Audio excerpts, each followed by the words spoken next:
It is Sunday, the 26th of February. Oops, there goes my picket signs. I was afraid of that. It's fairly windy today, and I was planning on not displaying too many freestanding picket signs, but I thought if I had a little stack of them, the weight would at least allow one to be viewed without being blown over by the wind, but apparently not. I'll try one more time, but yeah, there's some gusting wind, so we're looking at the unsafe sect picket sign. Got some people entering the church. Just saw about a total of 4 or so people enter the church, so hopefully that will stay there. In my right hand I have a picket sign saying Unitarian Universalist Perversion of Justice sucks you asterisk you. And in my left hand atheist UUs, that is Unitarian Universalists, are accusing me of blasphemy, which is an entirely truthful statement, which sounds very strange, but it's true. In June of 2012 I was served with an arrogant and aggressive cease and desist demand letter drafted by the Unitarian Universalist Association's Canadian attorney, Stikeman Elliott Barristers and Solicitors litigation lawyer, Maitre Marc-Andre Coulombe, and amongst other highly questionable accusations in that cease and desist demand letter, which sought to intimidate me into deleting the Emerson Avenger blog posts. Maitre Marc-Andre Coulombe wrote the following words: your unfounded and vicious allegations to the effect that ministers of the association engage in such despicable crimes as pedophilia and rape are defamatory, and went on to say how my allegedly unfounded and vicious allegations were so defamatory that they amounted to the criminal act of blasphemous libel. You know, I had never heard the term blasphemous libel specifically prior to receiving that cease and desist demand letter. It first arrived as an email in my inbox on Friday, June 1st of 2012, and then I was later served the actual paper document by bailiff. And I responded to Maitre Coulombe's blasphemous libel accusation initially by telling him that I was having considerable difficulty finding the Emerson Avenger blog post that matched his description of unfounded and vicious allegations to the effect that ministers of the association engage in such despicable crimes as pedophilia and rape. And I asked Maitre Coulombe to properly identify exactly which blog post he was talking about by providing titles or internet addresses, i.e. URLs, or a date or something that would identify which blog post he was talking about, because he did not do so in the initial cease and desist demand letter. He just spoke in those general terms that I already quoted a couple of times. Now I knew, of course, which blog posts contained allegations about Unitarian Universalists engaging in such despicable crimes as pedophilia and rape, but I also knew that there was nothing even remotely unfounded about them. The blog post spoke about Reverend Mac Wallace Mitchell, who was charged, tried, and convicted of raping teenage Tibetan refugees who he had lured away from their families in India with promises of better life in America, as it were. Promises of an education. Well, they got an education, all right. And then I also blogged about the parishioner of First Parish, Norwell. That's Reverend Dr. Victoria Weinstein's former parish. Richard Buell. To the very best of my knowledge, he was never a Unitarian Universalist minister, although I could possibly be unaware of something about him. But as I understood it, Richard Buell was a parishioner, a lay person, not a Unitarian Universalist minister.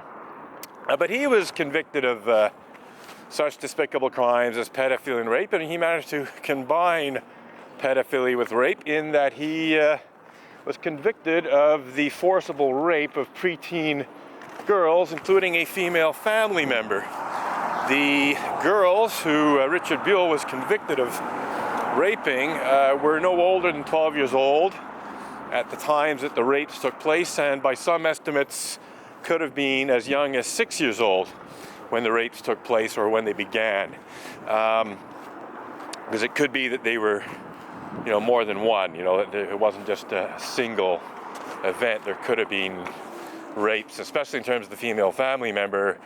There could have been rapes committed, repeatedly over a period of months or even years. So, nothing the least bit unfounded about my allegations. They were based on newspaper reports in credible news media, and so there was nothing false about them, nothing not well founded in what most people would consider to be reliable information that was publicly available. Getting a wave from the taxi here. Not sure if it was positive or negative. Usually when I get a wave from a car, it's a friendly, positive, supportive wave, but that one looked like it might have been somewhat dismissive. It's hard to tell through the window. Anyway, so it is, as I said, February 26th, and we're just starting up our alternative spiritual practice of protesting against Unitarian Universalist injustices, abuses, and hypocrisy, which include, but are by no means limited to, the outrageous perversion of justice that I just spoke about. There are other issues. In fact, this is a comparatively recent issue in terms of my protest, which began in May of 1998.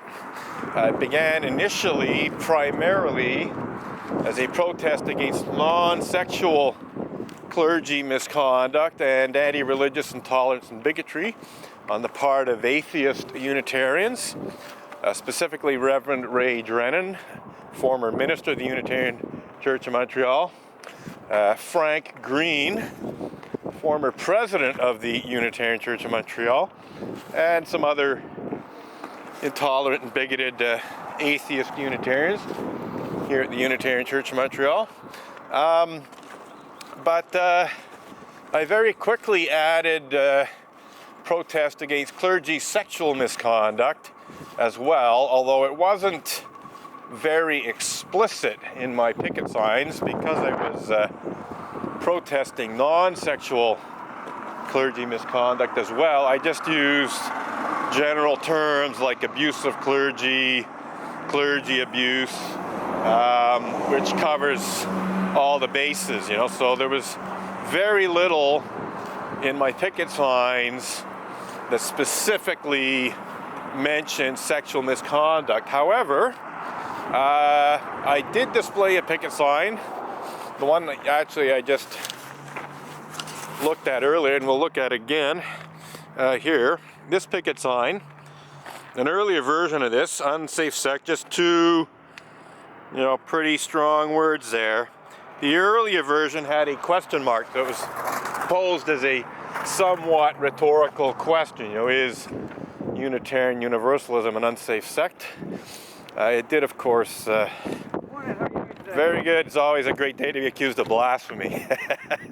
Blasphemy? Yeah, it's actually in the Canadian Criminal Code. And not the church locally, but the head office. Okay. They had a lawyer send me a demand letter accusing me of blasphemous libel for blogging about their pedophiles and rapists. So I consider it an honor and privilege to be accused of blasphemy in the 21st century. So. Right on. Well, good luck, eh? Catch you later, yeah. So I got this couple walking by, and they're asking, how things are, and then it is truly a unique honor and privilege to be accused of the criminal act of blasphemous libel in the 21st century by not just your ordinary run-of-the-mill Unitarians. That would be an honor and privilege in itself, but specifically atheist Unitarians, specifically Reverend Dr. Peter Beyond Belief Morales, who is the president of the Unitarian Universalist Association and thus ultimately responsible for this insane blasphemous libel accusation against me.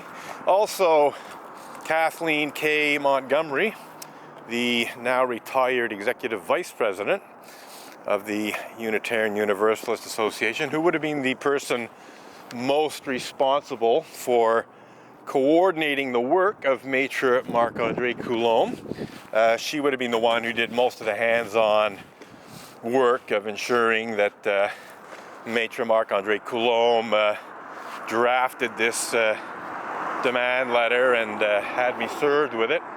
So Kathleen K. Montgomery would be very implicated in this. So that's two atheist Unitarians right there, very prominent ones, who actually had the unmitigated gall to falsely accuse me of blasphemous libel in an effort to cover up and conceal such despicable crimes as pedophilia and rape committed by not only certain Unitarian Universalist ministers, but also certain Unitarian Universalist Sunday school teachers and certain Unitarian Universalist lay leaders.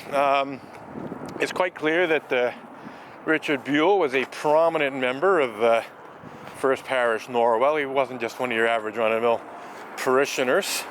So he would have been, a lay leader at First Parish Norwell. And the whole thing with cease and desist demand letters is, as a rule, they're not just, trying to get you to take down existing blog posts, but they're also attempts to intimidate you into silence about not bringing up, whatever issue they're complaining about in the future. So definitely very across the board effort to conceal pedophilia and rape committed by Unitarian Universalists, although Sunday school teachers were not specifically mentioned in that cease and desist demand letter. It stands to reason that if they're going to misuse Canada's blasphemy law to hide pedophilia and or rape committed by Unitarian Universalist ministers, that they'll probably do the same thing in terms of Sunday school teachers, especially since, as I have mentioned, the Unitarian Universalist, who I specifically described as a pedophile rapist because he was guilty of raping preteen children, that is Richard Buell, wasn't even a Unitarian Universalist to the best of my knowledge. This just underlines the incompetence of Maitre Marc-André Coulombe, who represented that he didn't explicitly do so, but Richard Buell was the only Unitarian Universalist who I specifically referred to as a pedophile.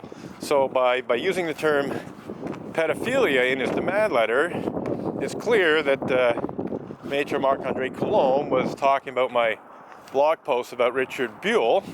And as I said, I'm quite certain that he was not a Unitarian Universalist minister. So it just shows that Maitre Marc-André Coulombe did not do his homework before accusing me of blasphemous libel. And another way, very interesting way, that Maitre Marc-André Coulombe did not do his homework is the fact that in accusing me of blasphemous libel, he rather foolishly suggested that Unitarian Universalism holds such despicable crimes as pedophilia and rape to be sacred and holy.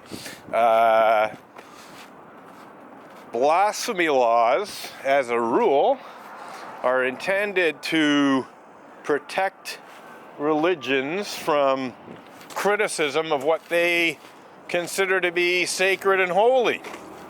And if one looks at the jurisprudence for Canada's blasphemy law, that is how it's interpreted. Essentially, in order to be guilty of blasphemous libel, you have to be very severely attacking, what is held to be sacred and holy by a religion. So the only circumstance under which I could actually be found guilty of the criminal act of blasphemous libel for criticizing such despicable crimes as pedophilia and rape committed by Unitarian Universalist ministers is if Unitarian Universalism held such despicable crimes as pedophilia and rape to be sacred and holy to Unitarian Universalism.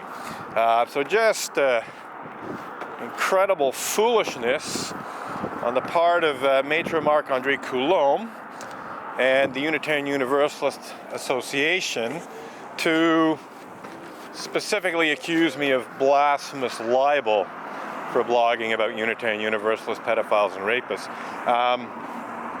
And I should add another aspect of the foolishness, even, insanity of accusing me of blasphemous libel is the fact that the Unitarian Universalist religious community, which is a merger of the Unitarian Church in America and the Universalist Church in America, the two founding religions of Unitarian Universalism, that is Unitarianism and Universalism, both had